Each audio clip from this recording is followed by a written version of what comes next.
Mon frère a poussé mon fiancé à me tromper lors de son enterrement de vie de garçon pour me faire descendre de mon piédestal. Mais il a oublié une chose. Je documente tout. Chaque conversation, chaque capture d'écran, chaque reçu. C'est une habitude que j'ai prise après des années à voir les gens réécrire l'histoire pour se donner le beau rôle. Mon frère Colin m'avait toujours en voulu. Quand je suis entré à Yale et qu'il a réussi de justesse à entrer dans un community college. Quand j'ai décroché mon poste de consultante et qu'il passait d'un poste de vendeur à un autre. Quand je me suis fiancé à Nathan alors que la petite amie de Colin venait de le quitter. Lors des dîners de famille, il faisait de petites remarques. Ça doit être sympa d'avoir tout cuit dans le bec. L'enterrement de vie de garçon devait être simple. Colin a insisté pour l'organiser. Il disait qu'il voulait faire quelque chose de sympa pour son futur beau-frère. J'aurais dû me méfier. 2 jours après la fête, Nathan était distant. Il ne me regardait pas dans les yeux. Une fille à la fête lui avait tourné autour. Colin n'arrêtait pas de pousser à la consommation, disant que c'était sa dernière nuit de liberté. Que ce qui se passe à Vegas reste à Vegas. Sauf qu'ils n'étaient pas à Vegas. Ils étaient dans un bar à 20 minutes de chez nous. Nathan l'a embrassé. C'est tout ce qu'il y a eu. Il l'a juré. Mais Colin était là, téléphone sorti, en train d'enregistrer et de rire. Ta sœur est trop coincée de toute façon, mec. La fille n'était pas là par hasard. C'était l'ex de Colin, Brianna. Il avait tout orchestré, l'avait invité spécifiquement et avait fait boire cette shot de whisky à Nathan en 90 minutes. Nathan m'a tout raconté. Il m'a montré le texto de Colin avant la soirée, « Frérot, j'ai le moyen parfait pour t'aider à te lâcher. J'ai annulé le mariage ce soir-là, non pas à cause de l'erreur de Nathan, même si cela faisait un mal de chien, mais parce que je ne pouvais pas entrer dans une famille où mon propre frère saboterait mon bonheur pour se sentir supérieur. » Mes parents ont immédiatement pris le parti de Colin. Il essayait juste d'aider Nathan à s'amuser. Les garçons resteront des garçons. Tu réagis de manière excessive, comme toujours. La conversation de groupe de la famille a explosé. Cousins, tantes, oncles, tous donnaient leur avis sur le fait que j'étais dramatique. Mais Colin avait oublié une chose. J'avais des copies de tout. Les SMS où il planifiait le coup avec Brianna, « Tu veux te venger de moi ? Aide-moi à remettre ma sœur à sa place. Elle pense qu'elle est si parfaite. » Le paiement Venmo de $500 qu'il lui a envoyé avec la note aide pour la fête. La vidéo qu'il avait envoyée dans le groupe familial montrant Nathan et Brianna s'embrasser, qu'il avait rapidement supprimée, mais pas avant que je ne l'ai enregistrée. Et le mémo vocal qu'il avait envoyé à son ami Kyle, ivre et riant, expliquant tout son plan, je l'ai tellement bourré qu'il ne savait plus où était le haut du bas. J'ai tout compilé dans un dossier. Horodatage, capture d'écran, relevé bancaire.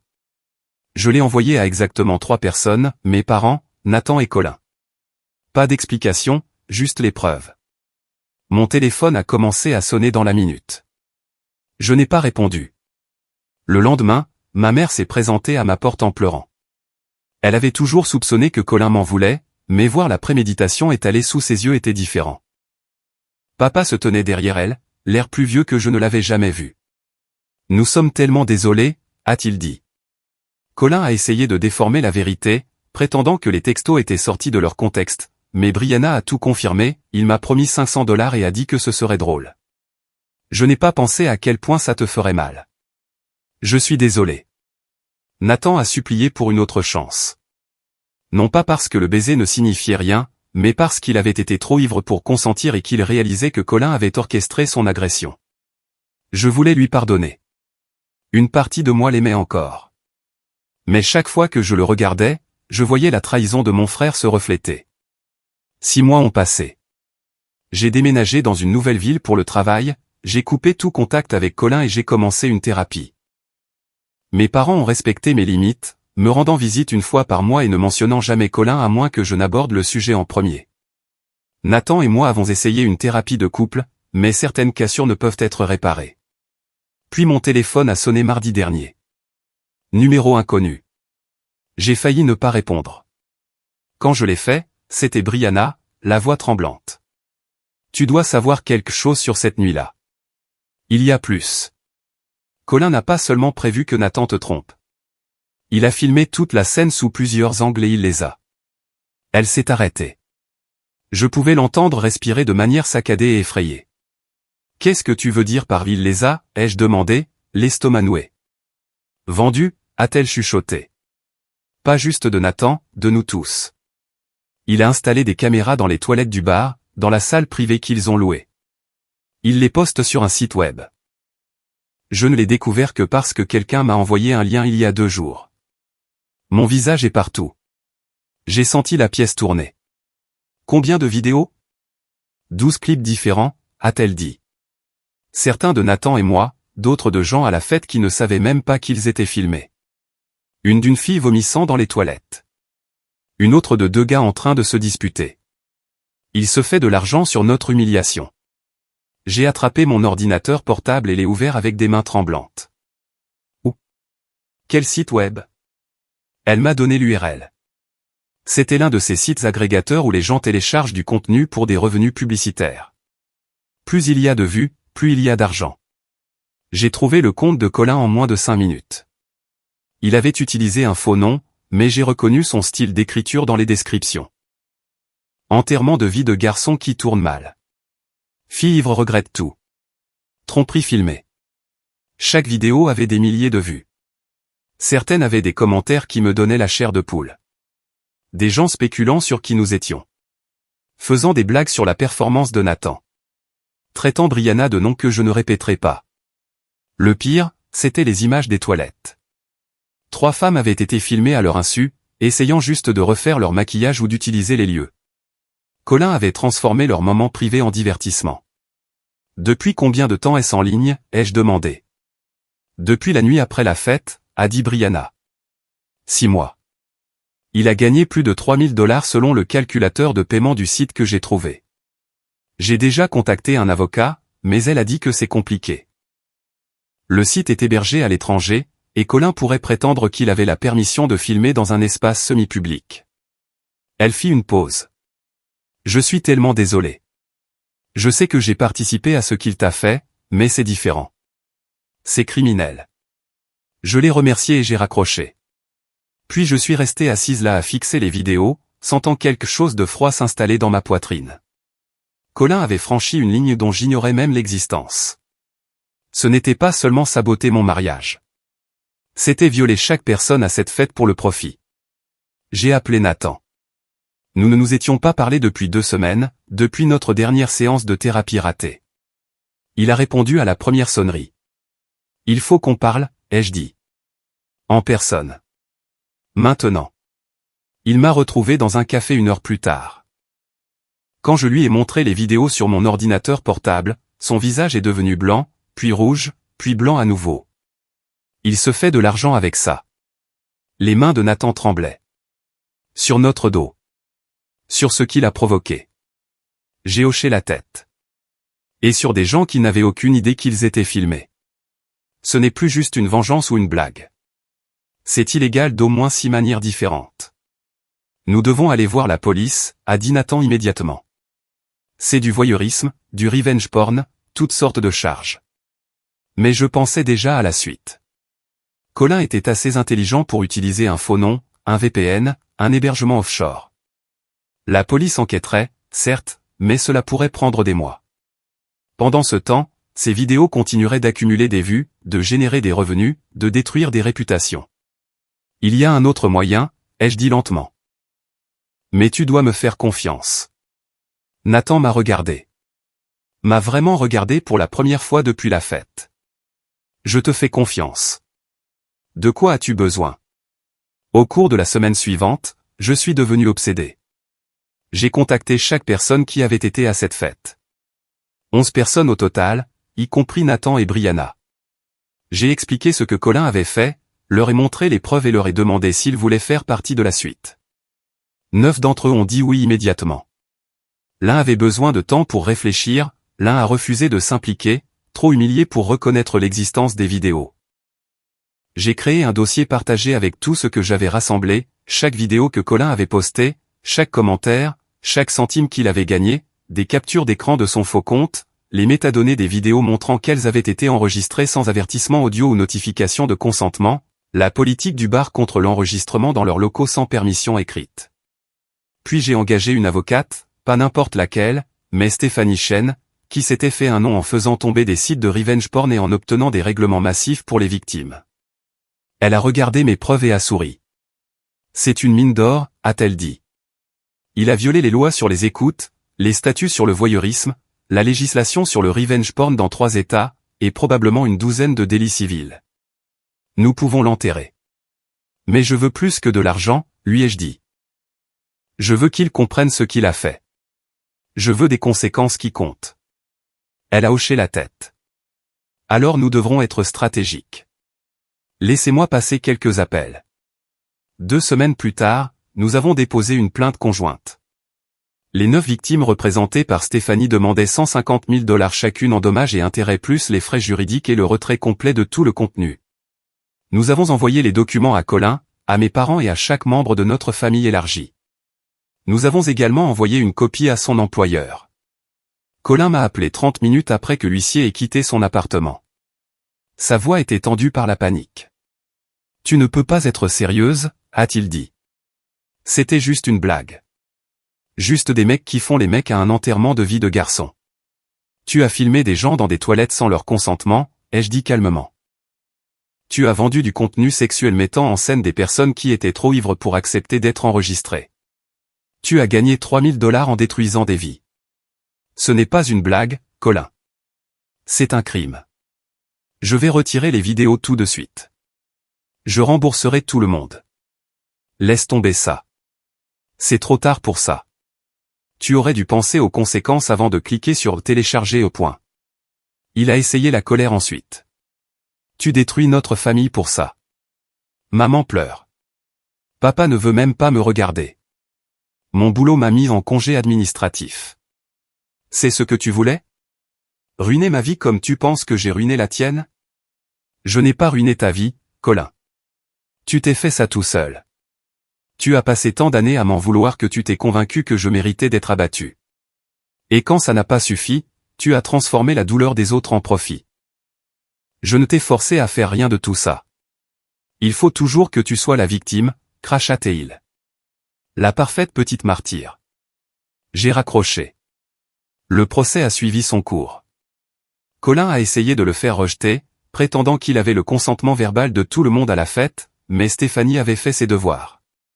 Elle avait interrogé le personnel du bar qui a confirmé que Colin avait spécifiquement demandé à utiliser une salle privée sans mentionner de caméra. Elle avait récupéré ses SMS avec le lieu où il avait écrit « Gardez ça discret. Je ne veux pas que quiconque sache qu'on filme ».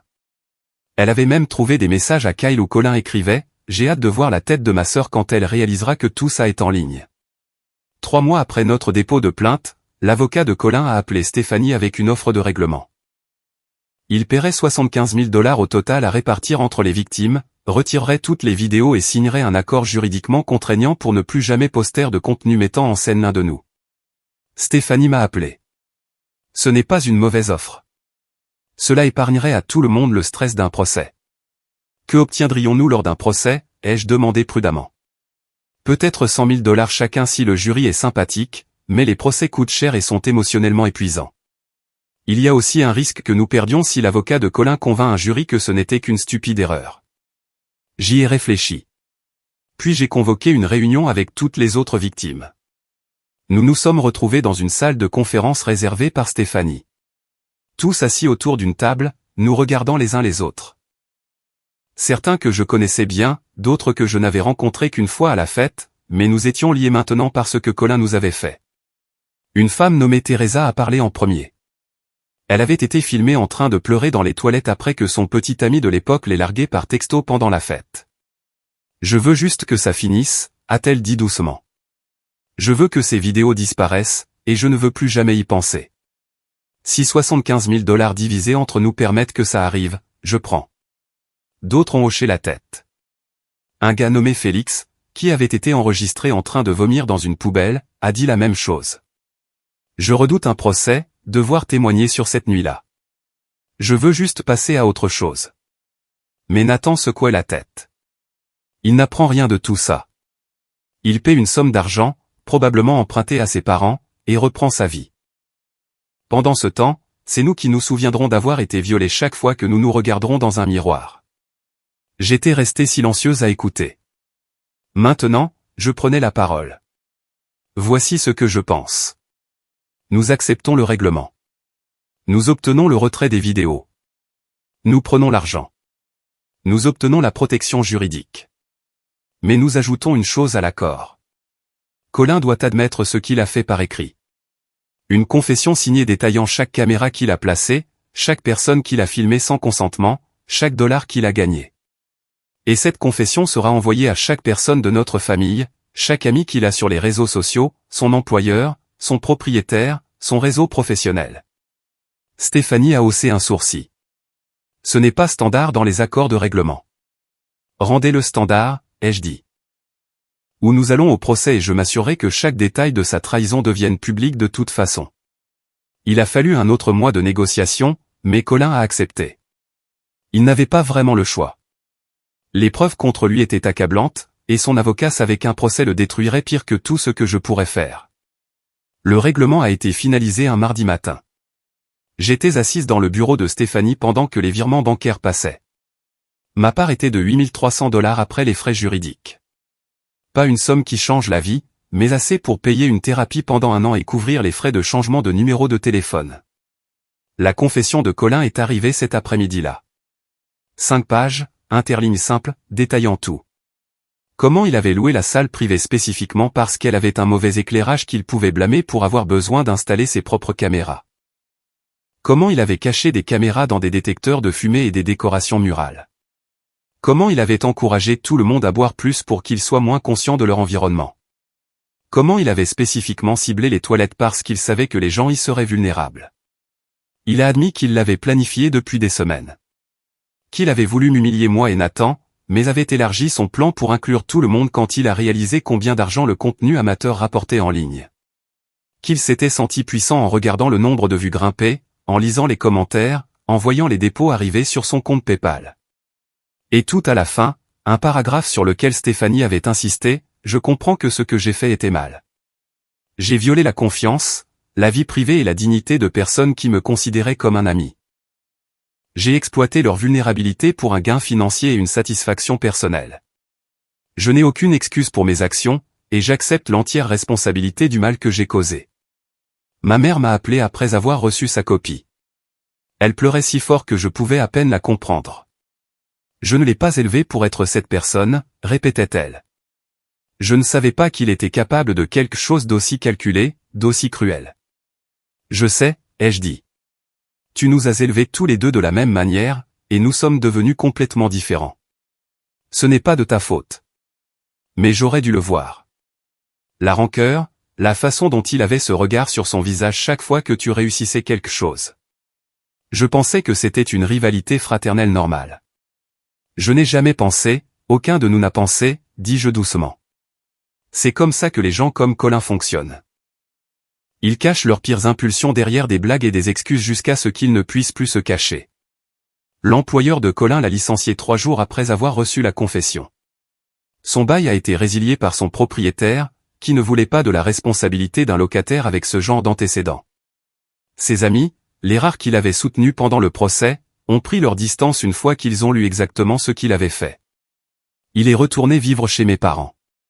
Maman m'a dit qu'il passait la plupart de son temps dans sa chambre d'enfant, à postuler pour des emplois qui ne rappellent jamais. Son nom est désormais consultable, lié à jamais à des mots comme voyeurisme et exploitation. La vie qu'il avait construite, l'identité qu'il s'était forgée. Tout s'est effondré sous le poids de ses propres choix. Nathan et moi nous sommes rencontrés pour un café 6 semaines après le règlement. Nous n'avions pas été seuls ensemble depuis cette première conversation sur les vidéos. Il avait l'air différent, plus léger d'une certaine manière, comme s'il avait porté quelque chose de lourd et l'avait finalement posé. J'ai beaucoup réfléchi, a-t-il dit, à ce que Colin a fait, à ma part là-dedans. Je sais que j'étais ivre. Je sais qu'il m'a piégé. Mais j'ai quand même fait le choix d'embrasser Brianna. Et je suis en thérapie pour essayer de comprendre pourquoi je ne suis pas simplement parti quand les choses ont commencé à sembler louches. J'ai hoché la tête. Je suis aussi en thérapie, pour essayer de gérer la trahison.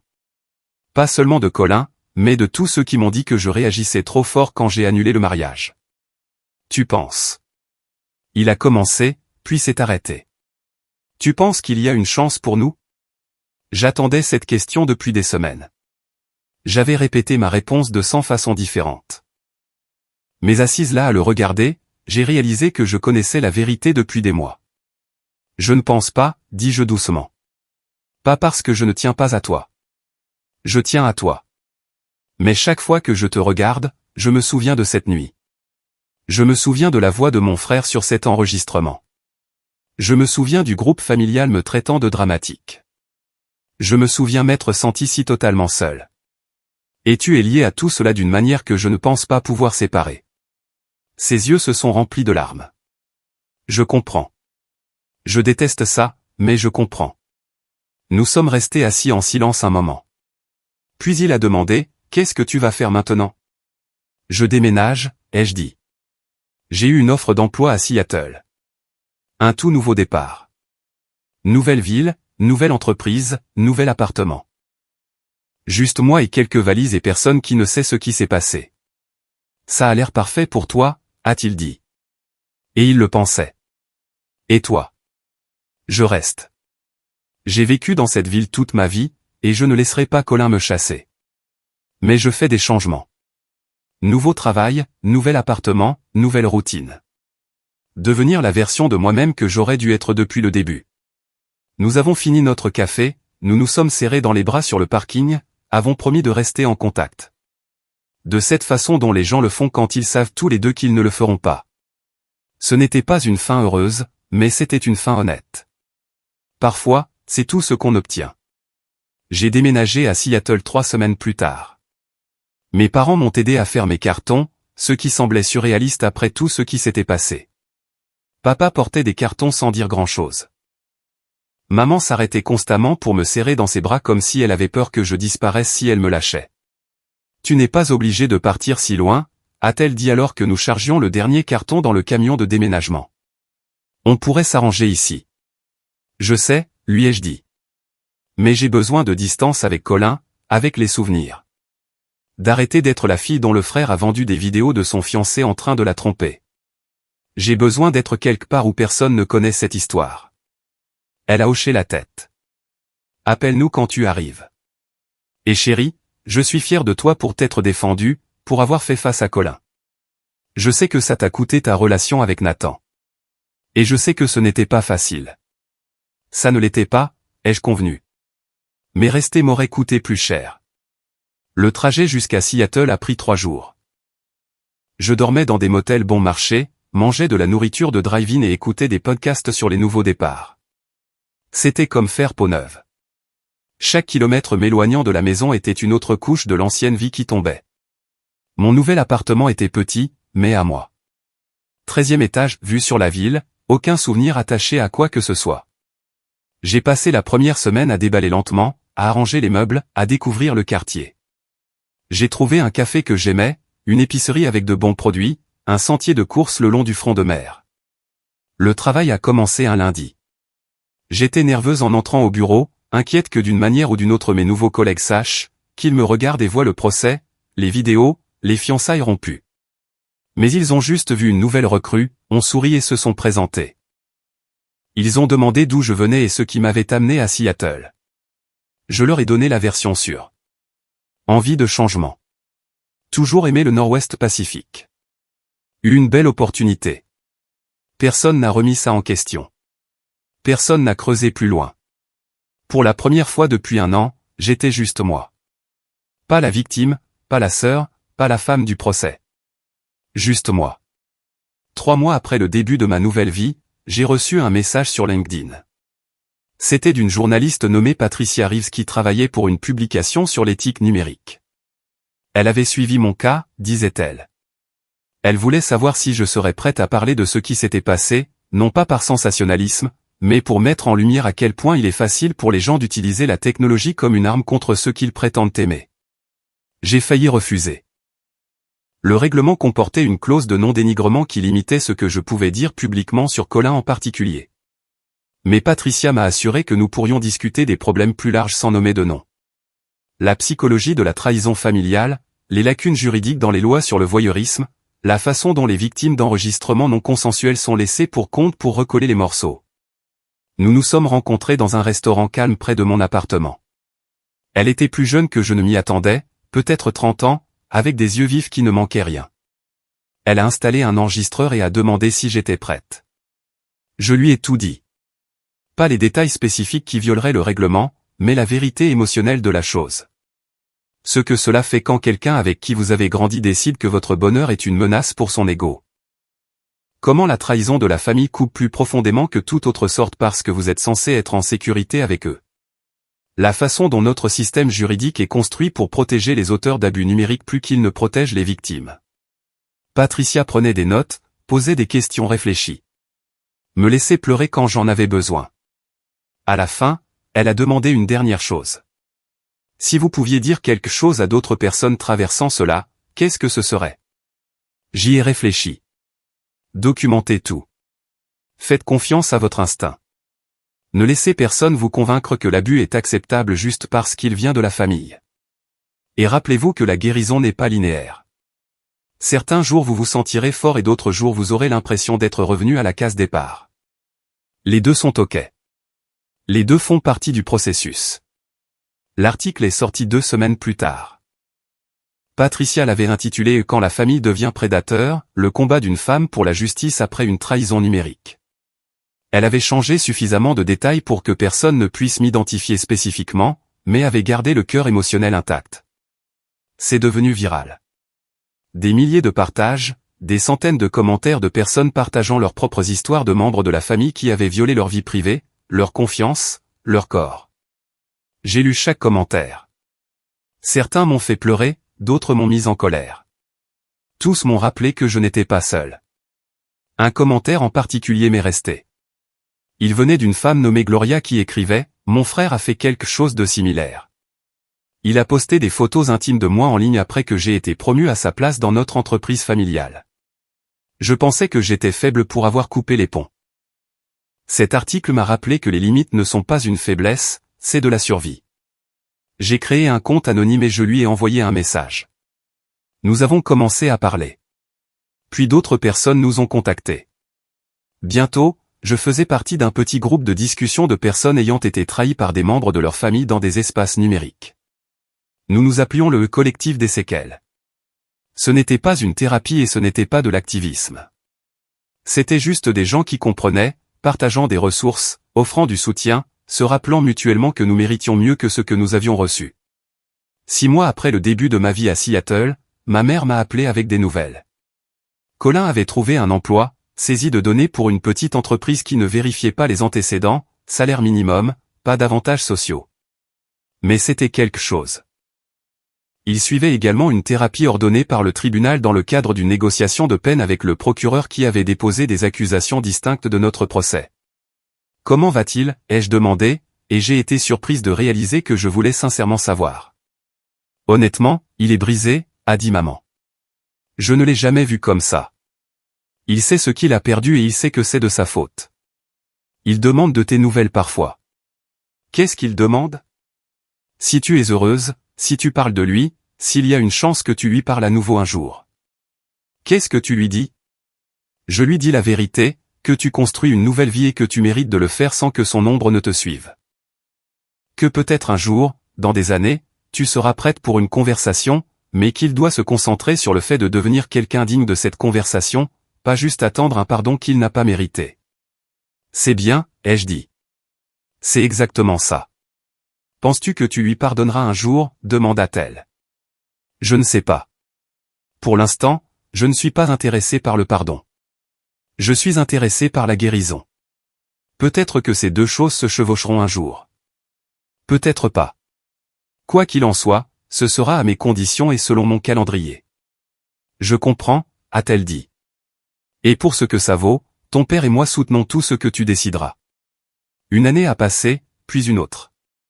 J'ai été promu au travail, j'ai commencé à sortir avec une femme nommée Alexis, qui travaillait dans l'urbanisme et n'avait jamais entendu mon histoire.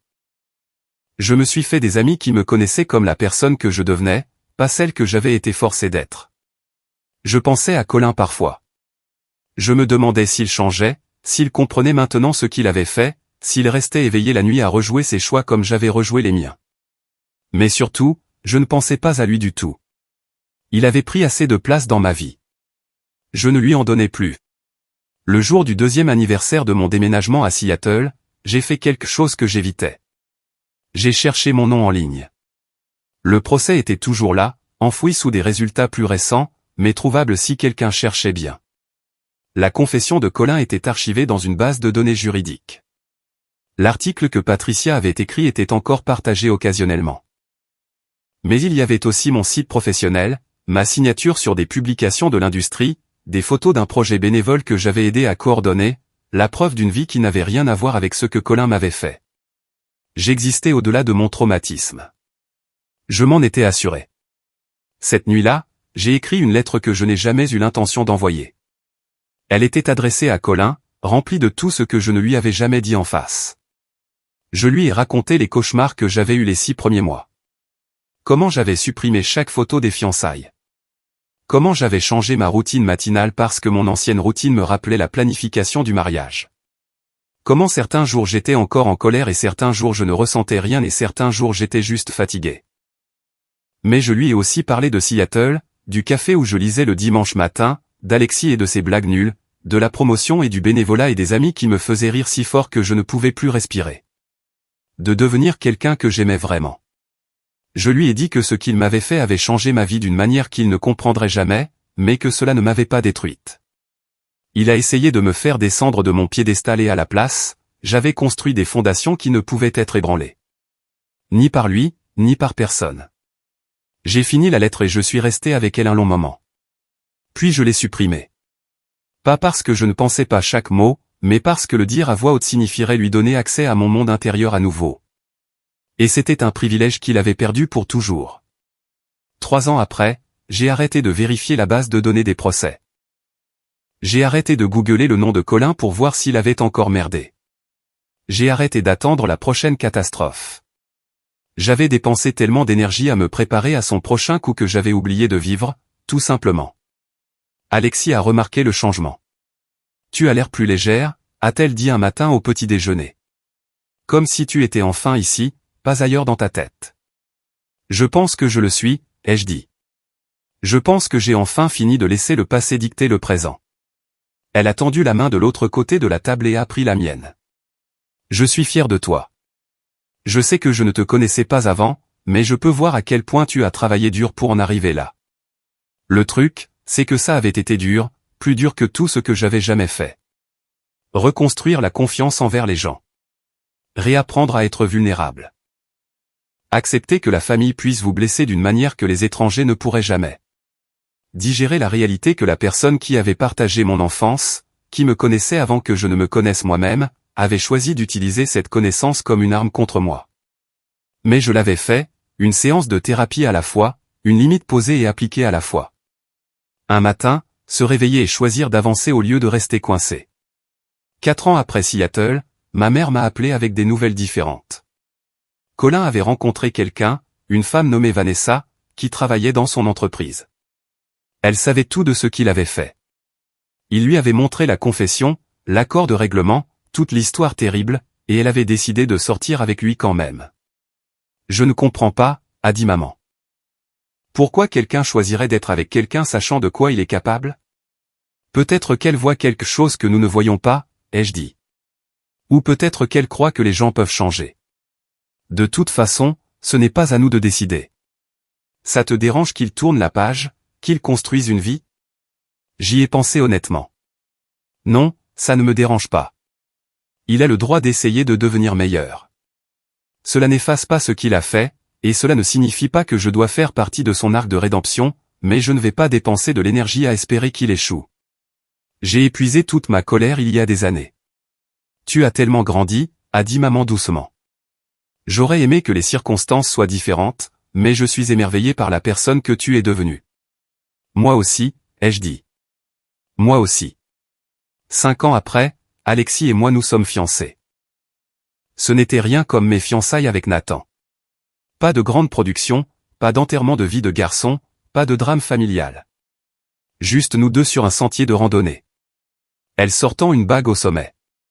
Moi pleurant des larmes de joie pendant que des touristes prenaient des photos. La planification du mariage était différente aussi. Plus petite, plus intentionnelle. Chaque détail choisi parce qu'il comptait pour nous, pas parce qu'il était attendu. Nous avons invité 50 personnes. Mes parents étaient sur la liste. Colin ne l'était pas, maman a demandé si j'étais sûr. Il va mieux, a-t-elle dit. Il est en thérapie depuis 4 ans. Lui et Vanessa, c'est sérieux. Il demande de tes nouvelles chaque fois que je le vois. Je suis sûr, ai-je dit. C'est mon jour, à moi et à Alexis. Je ne veux aucune ombre du passé planant dessus. Colin a fait ses choix et j'ai fait les miens. Peut-être que dans 5 autres années nous serons ailleurs, mais pour l'instant c'est la limite dont j'ai besoin. Elle n'a pas insisté. Papa non plus. Ils ont compris, ou du moins ils ont essayé. Le mariage était parfait.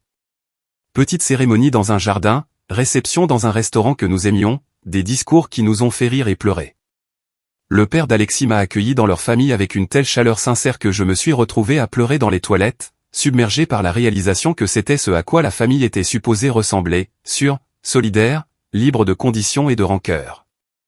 Pendant notre première danse, Alexis a chuchoté à mon oreille, « Je suis tellement contente que Colin ait merdé. » Je me suis reculé, surprise. Quoi? Je suis sérieuse. S'il n'avait pas saboté tes premières fiançailles, tu n'aurais pas déménagé à Seattle. Nous ne nous serions pas rencontrés. Tu ne serais pas ici à danser avec moi. Alors, ouais. Je suis contente que son plan se soit retourné contre lui de façon spectaculaire. J'ai ri. Tu as une façon tordue de voir les choses, dit la femme qui m'a épousé. Elle a souri.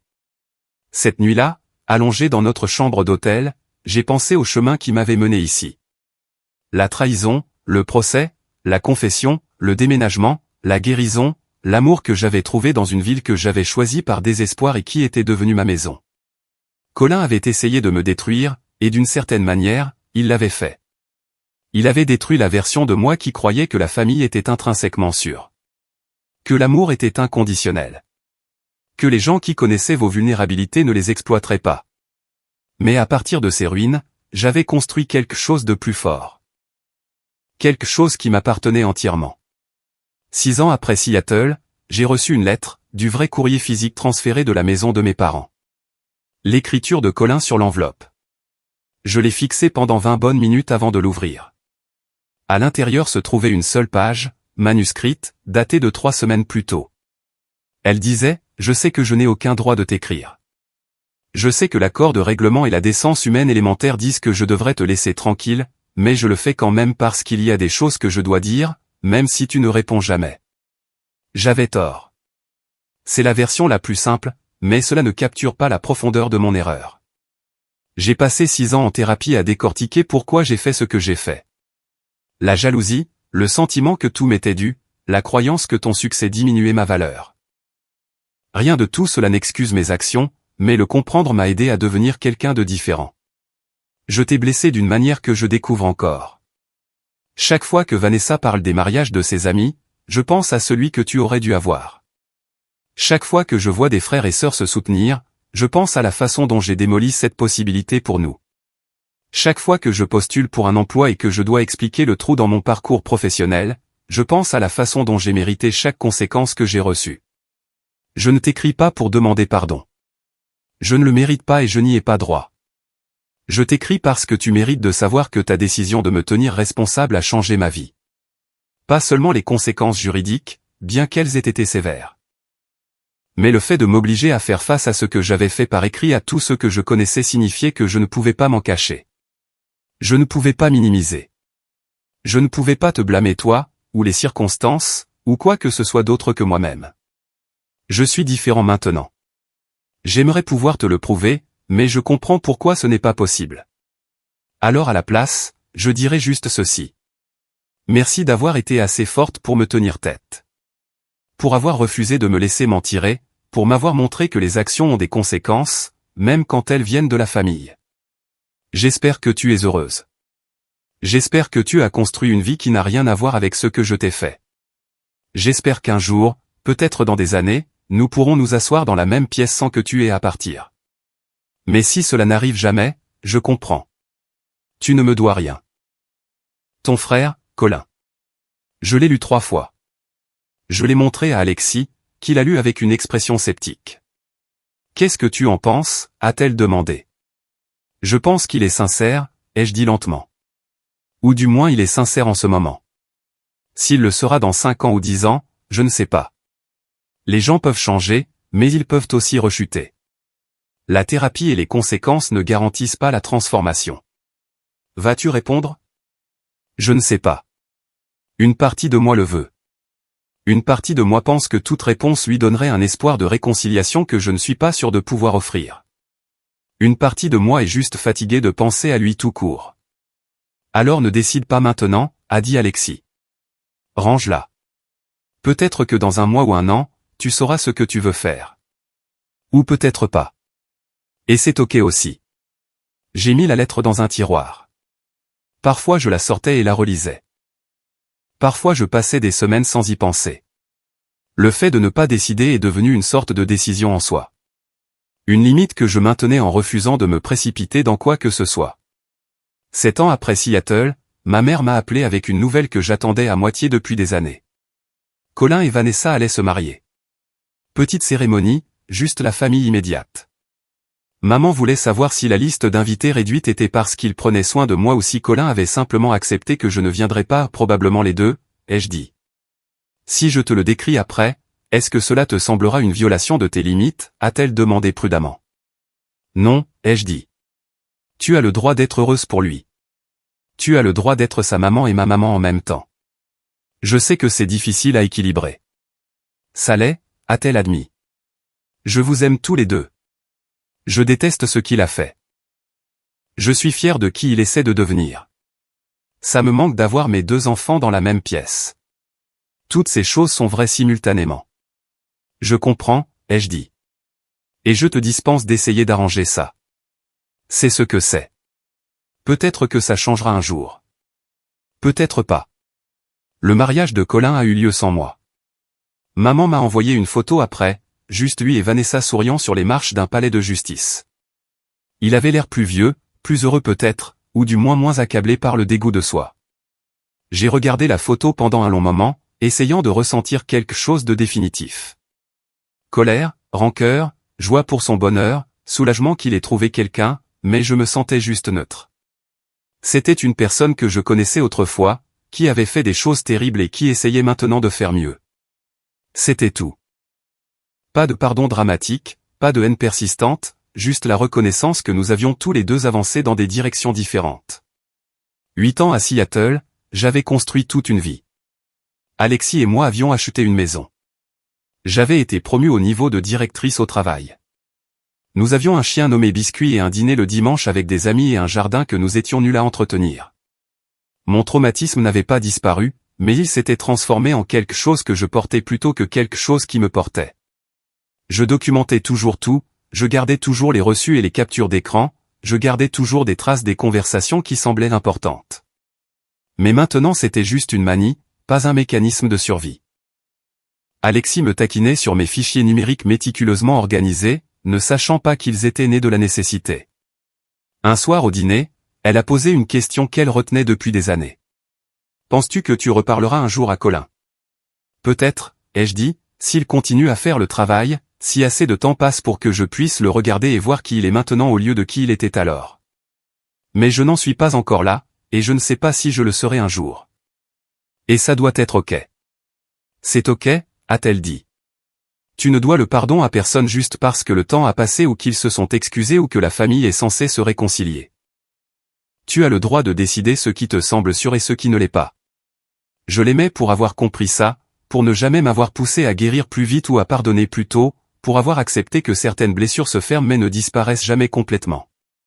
La 9e année a apporté une nouvelle inattendue. Vanessa était enceinte.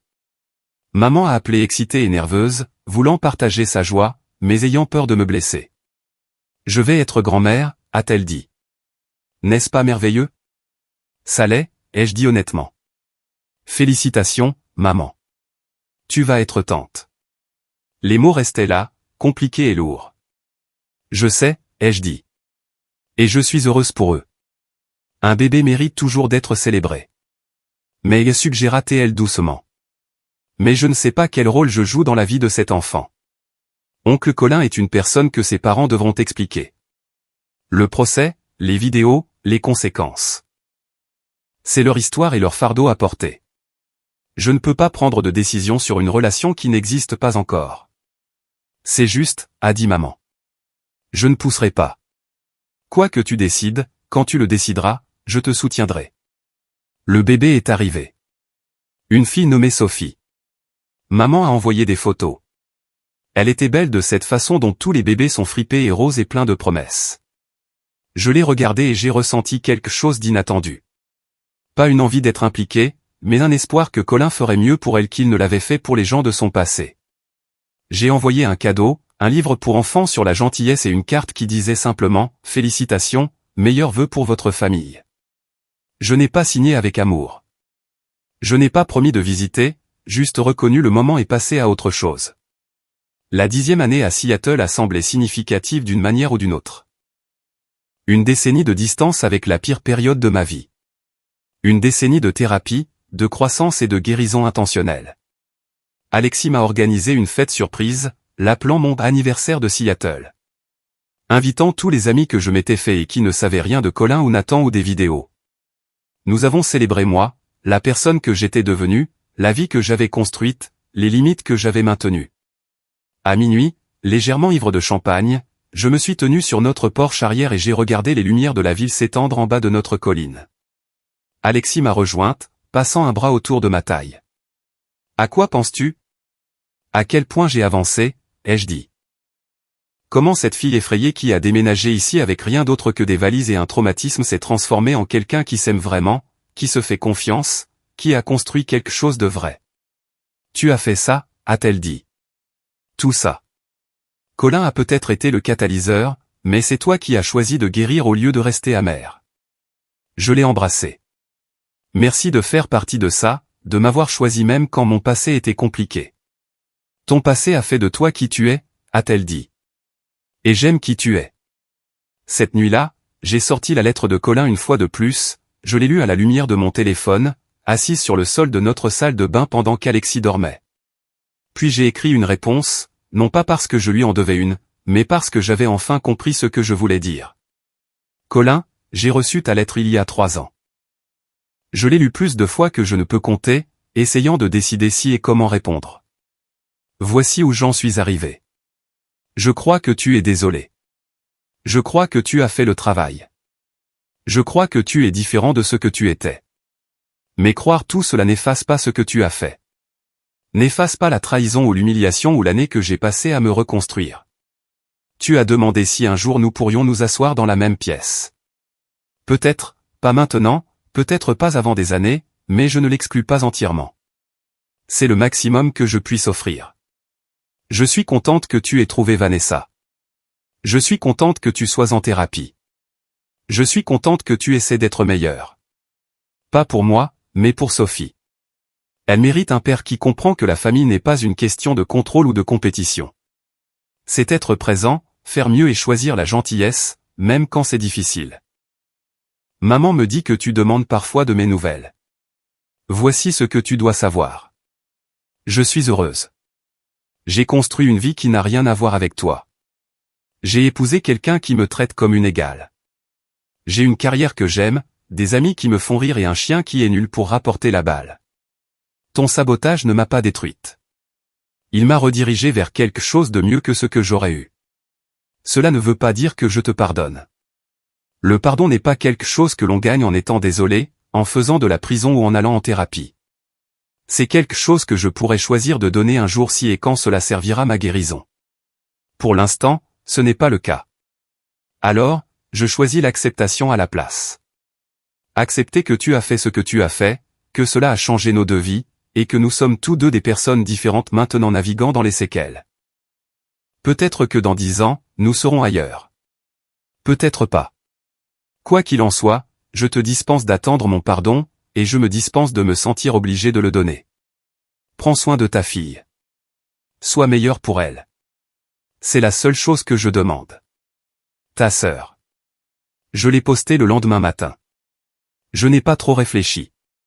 Je n'ai pas remis en question. Je l'ai juste envoyé et laissé aller. La réponse de Colin est arrivée 6 semaines plus tard. Beaucoup plus courte cette fois. Juste merci d'avoir répondu. Merci d'être honnête. Je serai meilleur pour Sophie. Je le promets. C'est là que nous en sommes restés. Pas réconciliés, pas étrangers, juste existant sur des orbites séparées avec une reconnaissance occasionnelle de l'humanité de l'autre. Les années ont continué de passer. Sophie a grandi. Colin envoyait des nouvelles occasionnelles par l'intermédiaire de maman, qui avait appris à naviguer entre être grand-mère et mère pour nous deux sans prendre parti. Alexis et moi avons célébré des anniversaires, traversé des moments difficiles et continué de nous choisir. Les vidéos avaient depuis longtemps disparu d'Internet, effacées par ordonnance du tribunal et conformité des plateformes. Mon nom n'était plus associé au procès quand les gens cherchaient. Le passé était devenu vraiment passé, quelque chose qui m'était arrivé plutôt que quelque chose qui me définissait. Je documentais toujours tout, mais maintenant c'était juste qui j'étais. La personne qui gardait des dossiers, qui faisait des captures d'écran des conversations importantes, qui maintenait des limites avec des preuves à l'appui. Ce n'était plus une armure, juste une habitude.